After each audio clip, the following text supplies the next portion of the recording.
First Coast's most accurate forecast from the First Coast News Weather Team, certified by Weather Rate, sponsored by AC Designs. Happy Thursday, folks, and welcome in. Tim, there has been a very slow-moving system, I would say, kind of across the whole central part of the country. Yeah. We have been spared from that, although we do desperately need the rain, but a lot of other tough wording folks, now, isn't it? Yeah. Because, spared, there were nice weather, but some of us could really use some of that stuff. And it's still ongoing here this afternoon as we went to look at it. Andy pops both of our beautiful faces up. Wow. We're sitting side You're right by there. side today. Man. Yeah. So a Can little you, bit. see if I hit you in the... Yeah. Yeah, there you go. You can see that. Close enough to hold hands in here, just the way we like it. Yeah, so there's the look at the big surface low that's kind of spinning up over Lake Michigan right now. So those are all severe thunderstorm warnings right now? Yeah, so pretty much eastern sides of Columbus all the way up through Cleveland. Wow, all on the lake. Wow. Yeah, Erie, Pennsylvania, or just south of there, also seeing some severe thunderstorms. So there is a severe thunderstorm watch pretty much from Lexington, Kentucky, all the way up to Erie and the north sides of the Pittsburgh metro. Now, wait a second. Since we have Ross, and he is our Delmarva expert, I guess more than Delmarva. How do I get anyhow? So what's that one severe thunderstorm? Do you see it in western Maryland, right there on the border of Pennsylvania? Yes. You know what that is? You You could make it up. We'd all believe. Well, so South Mountain is a little bit further east of there. Okay. And that's a large mountain that kind of runs from Hagerstown, Maryland, up to just north of Harrisburg. So I would maybe say the Alleghenies Okay. might be how I would describe it. It's typically dubbed just kind of the Ridge and Valley region. The Ridge and Valley region. Yeah. So, but not any particular county. No, not that Gotcha. I would know. Is Garrett County out there? It might be. I just remember what I'm flashing back to is when I was Timmy Deegan. Are you not still? It all depends on whether I'm mature or not. But, we didn't have the Weather Channel back then, so I'd watch anything I could possibly watch. So we got Philadelphia, but occasionally, I think like on UHF. Do you even know what UHF is? Mm-hmm. Okay, so UHF was like this weird thing you could get with the dish. Not weird compared to today, but and it seems like I could get Baltimore and D.C. And sometimes I would watch it just because the weather sometimes would be so different, like in those, whatever that is, 3 or 4 counties from like the ridge of the Appalachians in western Maryland west versus everything else. Yes. And Because they really do act like a barrier sometimes. Yeah, that's what I remember as a kid watching that. Sometimes if we would get really strong southwest flow, Pittsburgh would be up to like 80 degrees, 85, and then on the other side of the mountain, so east of there, down towards Harrisburg and Philly, let's say if you got a little bit of a southeast or east flow, you're locked into the clouds, and it might be 20 degrees cooler. You might be stuck at 61, 62 degrees all day. Like maybe even this time of the year. Yeah. Right? Yeah, especially late spring into early summer, vast changes between, one side of the mountain range to the other. But we don't have to worry about that here today. We don't. We have a few hills. We have a few ridges. But that's about it. A couple high spots out there across the First Coast. But overall, it's been another pretty nice day. First day of May. First day of May. Welcome to May. I'm actually thinking those cirrus clouds, I'm calling for some nice sunset colors. What do you think? Yeah, you're probably right on that. Yeah, so nice sunset for the first day of May out there. Temperature-wise, low to mid-80s, exactly what we expected here today. Maybe just 1 or 2 degrees above average, but honestly pretty close seasonable temperatures for this time of the year. It was a nice morning. It was nice, Were you up early with Enzo? I was. I planned to go running a little bit earlier than I actually did today. So was Enzo dragging his feet, so to speak? Well, sometimes, yeah. And this morning it was at least a little bit. So I try not to blame him, though. Okay, nice. But yeah, I mean, it was a nice morning. I think we hit, 57? Yeah, definitely dropped below the 60-degree mark. I think even out the beach, we started at dawn at like 69. I mean, it was almost cool. And winds out there today are pretty calm besides the coastline and the beaches. And even this morning at the beach, that's why we dropped. We were pretty much calm this morning, but that sea breeze is kicking in. The flags out there apply flapping. Nice shot. Let me guess. Don't tell me. Let's see. So we see some cumulus clouds lined up. And you got those cirrus clouds out there as well? Yeah, but I think the cumulus clouds is going to help me more with geography, right? I'm thinking it's west of 95, is it? It is. Okay. And it looks kind of rolly. So my first guess would have been Georgia, but I could see how this could be maybe out toward Baker County or westward. Where is it? You look up in the top left. Oh, you don't know? No, it tells you up there. Oh, yeah, I can't. You can't see that? Dude, I can barely read weather stem. Oh, man, can't see it? That is good old Putnam County. It's Putnam County. Yep. Wow, okay. Now it must be west of 17. Yes. With the clouds out that far. Yes, this is a southwest Putnam County central landfill, technically. That's a beautiful central landfill. Hey. You had to be honest, I understand. It had a great sky view. Yes, it is a great sky view. I love it. A nice rural shot. Yeah, I love it. I mean, let's face it, a month from now, a little more moisture, and those strata Q could be some, building tower and Q. You get some thunder boomers out there. That's a great weather stem to have. Wow.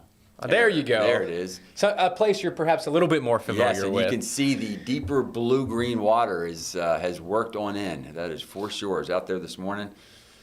Nice sparkling waters out there. Now so it's pretty clear when you get in? Pretty clear. Not as clear as that event we had 2 weeks ago, but because we have had an easterly flow, it's pretty clear. You can see your feet way out there.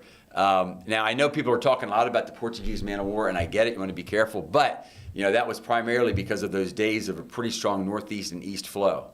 But now that we're just to the sea breeze type deal, which means overnight they're actually, like the next couple of nights might be south and southwest, I would suspect the only Portuguese left will be the ones that are dying, to put it bluntly. Same thing with their sargasso. The sargasso, the seaweed, is probably going to start.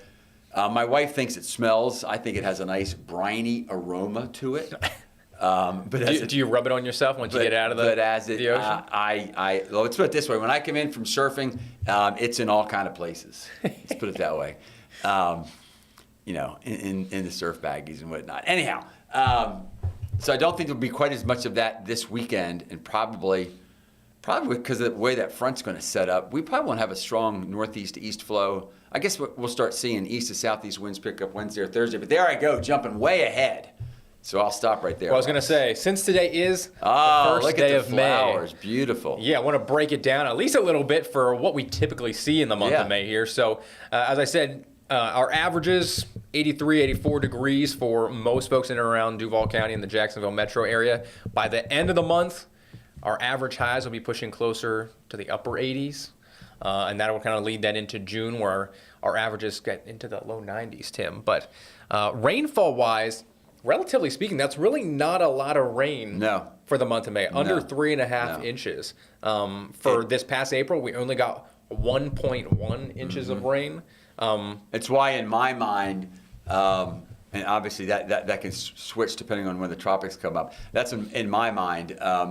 The threat of at least wildfire season goes until sometime in June, when we start seeing the more typical thunderstorms. And really, to me, that morning low. Notice where we have the bigger rise actually is the morning lows. And as you know, Ross, for those who can't follow dew point at home, another clue to about where the dew point is where the morning lows are. And notice the morning lows by the end of May get up to near 70. And in my mind, although we do use the term summer-like, to me, I totally get that we look at the high temperatures. But to me, in my mind, once we reach that point, and it normally is more like mid to late June, where the dew points and/or the low temperatures are more like the middle 70s, to me, that's when, that's when you go outside and you feel it. And that's how we've had pretty dry air in place since last couple of nights. We've had those overnight lows down into the, the 50s, 57 degrees earlier this morning. So a little bit drier, much more comfortable air out there here living to start you off. And tonight, maybe not so dry, Tim. Looks like the moisture gradually increasing. Yeah, so we'll kind of still see some of those higher clouds rolling on in. I think this is one of those graphics. I can see why it's doing it. Sometimes Siri does this as well. Yeah. Right, where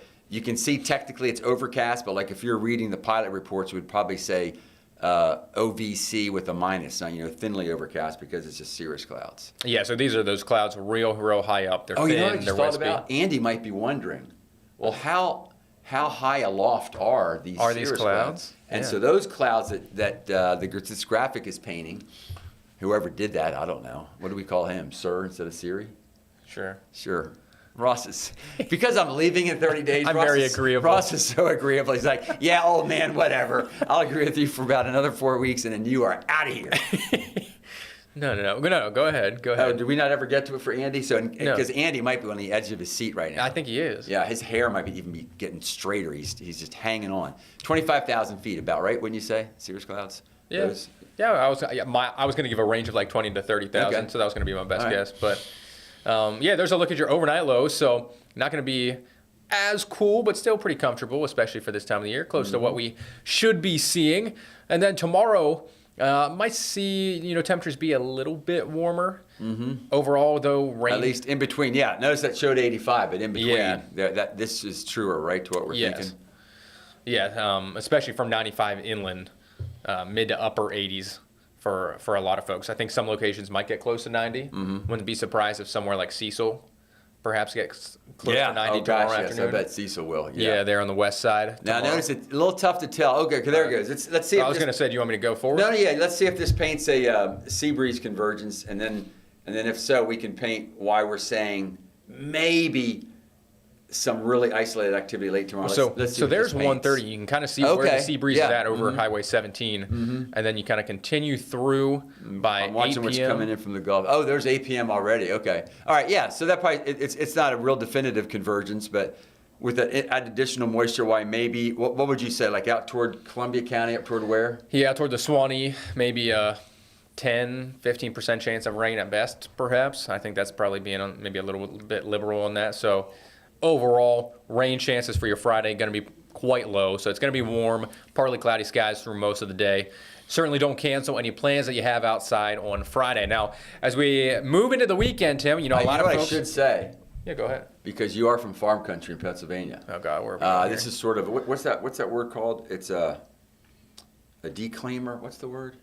A disclaimer? A disclaimer. So when Ross said liberal, he wasn't talking about where the blue counties or the red counties are politically. No, he was. What it would mean is he was being kind of maybe optimistic. Yes. Yeah. Okay. I was being quite generous with the amount of rain chances I was giving to those folks out to the west. So yes, not getting political in here. Now, Tim, as I was saying. Yes, you were. Tomorrow, well, not tomorrow. Saturday. See, now you've got me all screwed up. Saturday, you got outdoor plans.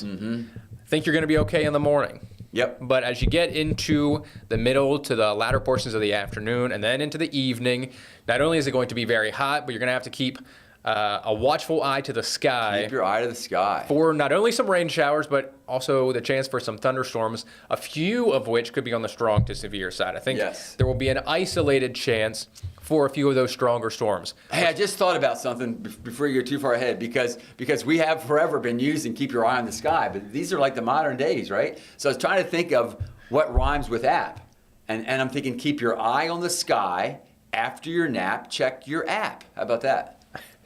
No? Hey, okay. Round of applause from Andy. He loves it. All right, I'm sorry. I like it. Sorry, go ahead. I know. Well, I just thought of something.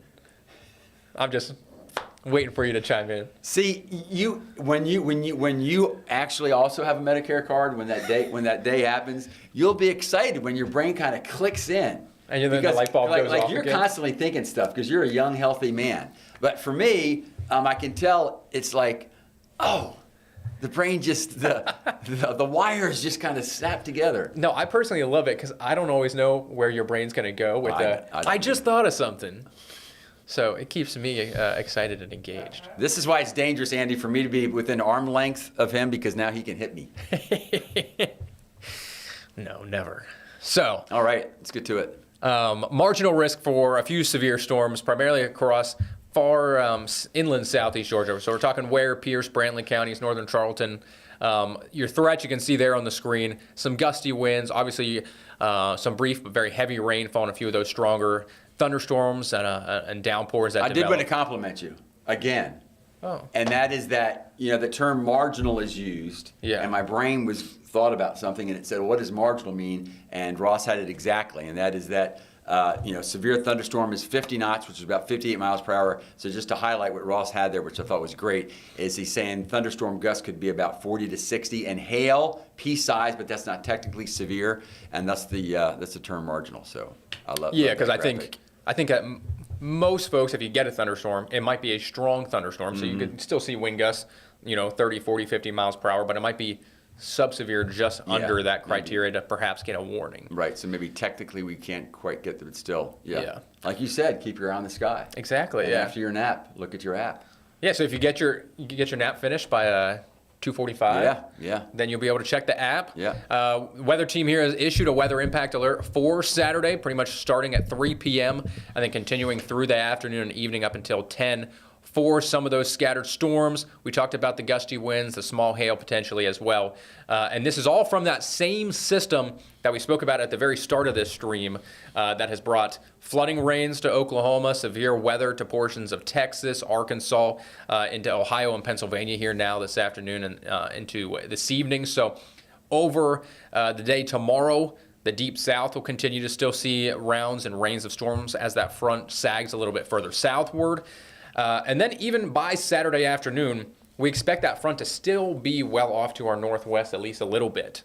So a lot of the stuff that, a lot of the rain and storms that we see on Saturday, at least during the afternoon hours, will really just be prefrontal showers, perhaps some sea breeze convergence and interactions there as well. You can see on that graphic sort of an attempt at the south-southeast meeting the south-southwest. Yes. We'll have to watch, especially as you kind of get closer to dinner time. You were talking about this, that the fact that even though we think it's more likely over Georgia and inland, will an organized event develop with that sea breeze convergence and then come back toward the beaches? And because the upper level flow is generally out of the west-southwest, all of these that do develop off, west of 95 do have the potential to kind of work their way back towards 95 and the Jacksonville metro. So let's say you get a light shower at 3 p.m. on Saturday afternoon. Don't be surprised if you still get another storm to roll on in later on in the evening, either around dinner time or shortly thereafter. Yeah, that's a great point, because then it matures into a thunderstorm and those upper level winds get it. So I like how you've highlighted on Saturday, especially southeast Georgia all the way down to the Florida border. So maybe catching Nassau County too. Yeah, so pretty much just trying to think state line northward, probably the best chance to perhaps see some of those stronger storms. And then it shifts. Yes, and then on Sunday, that cold front starts to sag a little bit further southward. There's still a lot to iron out with regards to exact rain chances and timing and things like that. But this is just kind of to show the best chance for rain is going to be a little bit further south than it will be on Saturday, right, Tim? So that means for those of you in the Jackson metro area that really need the rain, if you miss out on Saturday, don't give up hope. There's also a chance on Sunday. I know it's the weekend, but obviously a lot of us could use it. Speaking of, we were talking about this, Ross, earlier, is that May 1st of 2007 is when two large fires in the Okefenokee merged on this date, and then eventually became a wildfire that ended up burning 490,000 acres. Now, I was reminded yesterday, because our news team was talking about all the wildfires, and I think the largest fire was out in Walton County, and it was 700 acres, which sounds large. But think about that, 700 compared to this wildfire burned over 400,000 acres. I mean, I think that's a huge area of land. Yeah, I mean, I think it got large enough to where they were certainly wasn't as large as the state of Rhode Island, but it got large enough to where they were saying that's like would be like 1/3 of the state of Rhode Island on fire or something. I mean, it's a big chunk of land, and mostly swamp. And so that was 18 years ago. Yeah. Wow. Yeah, and hard, and because that swamp stuff, what do they call it, like peat moss type stuff? Yeah. It's hard to get to. And then it can burn if it's dry, and obviously it's super dry. It can smolder like 5 to 6 to 8 feet deep, which of course firefighters can't get to at all, and so they constantly had to stay on top of it for a long time. Huh? Wow, that's pretty interesting. I didn't know that. With the peat moss and stuff burning underneath. And if you want to take the story farther, there was a fire even earlier, but it happened the same weekend that Lou married his wife Annie. Wow. And he remembers that because they were on the beach somewhere in Georgia, and the weather was just terrible, and that the smoke from another Okefenokee type fire would just settle in over them during the morning, Thursday and Friday. And he'll tell you a better story because he's a better storyteller. But evidently, like just before the wedding, the wind shifted, smoke cleared out. Annie said yes, and the rest is history. I just heard that story yesterday. That's why it's on my mind. Top of mind. Yes. Well, hopefully the rain that we get on Sunday and perhaps into early next week will bring some much needed drought relief to us. Okay, that's big events on the yes. either side of Florida. Yeah. So I have a couple different event graphics for us, both of which are actually going to be on our airwaves. Cool. On air. Okay. So the Formula One Miami Grand Prix down in Miami this weekend. You can watch us on ABC 25 at 4 p.m. on Sunday. Looks like there might be some rain and storms around there, which certainly makes it a little bit more difficult for the drivers. Now I truly don't know. Can the rain get heavy enough to where they'll call it? Or they'll they'll have to they'll red flag it. Okay. And they'll wait for the rain to subside, and once it gets dry enough, then they'll send the drivers back out. I mean, is it like will they keep going if there's just light rain, or is it? Oh yeah, they'll keep going if there's light rain. Okay. Yeah, they put on certain tires to be able to run in the wet. So that is happening down in Miami this weekend. I'm going to be there myself. But then perhaps the bigger event for a lot of folks, what a race-filled weekend. But the Kentucky Derby. What do they call it? The most exciting 2 minutes? The greatest 2 minutes in sports. There's it. But it looks like they're going to have a pretty muddy track up there at Churchill Downs on Saturday evening. So the race is at 6:50. That's post time. But it's going to be a little bit chilly. And there's going to be a surface low right over top of them that's going to bring a good amount of rain. So it looks like Rainy Rick or Stormy Sam are probably going to take the win there for the forecast on Saturday. Yeah, you teased me. I really, because I haven't been following, I thought that they were all like weather names. But these aren't actually real names. These are just weather names. Gotcha. Yeah. Gotcha. No, so I shouldn't bet on Rainy Rick necessarily. Nope. You will definitely lose your money there because he is not on the ticket. Take care, guys.